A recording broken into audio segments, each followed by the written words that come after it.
Hi everyone, it's Susan Walsh back in my data den, here to talk to you today about data classification or spend data classification.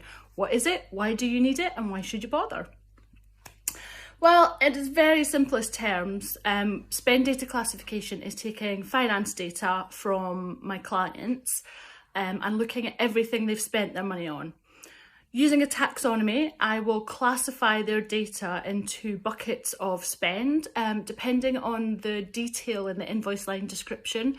That will either be generic, like office supplies, or more detailed, such as a pen.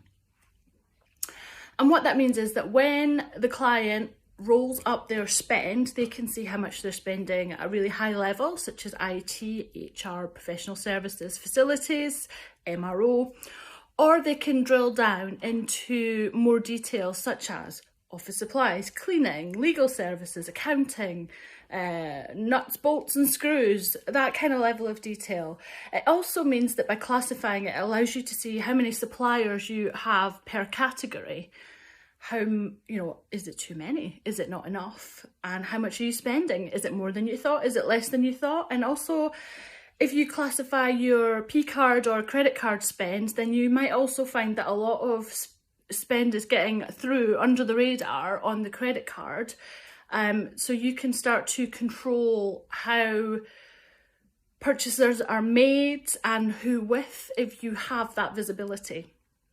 Now it can also flag up lots of things like fraud, duplicate payments or invoices, any near duplicates. So for example, you might have a PO number and one of it ends with a 0 and one of it ends with an O, but actually it's the same thing. I have actually heard that was a bit of an issue within the NHS where people were raising fraudulent invoices, but they were getting paid. So it's a really great way of getting some control over your spend and being able to make better business decisions. Now, you might have 10,000 rows of data, you might have 10 million rows of data. So it's going to really depend on the volume of your data as to how long it's going to take. And also the level of detail that you've got.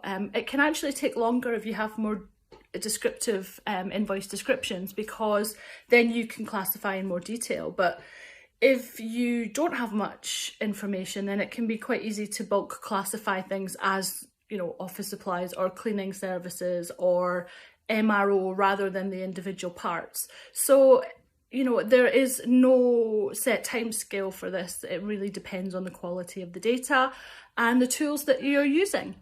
So if you have any questions or would like to know more, then you can get in touch. You can make some comments below, or you can contact me at susan@theclassificationguru.com. Thanks very much.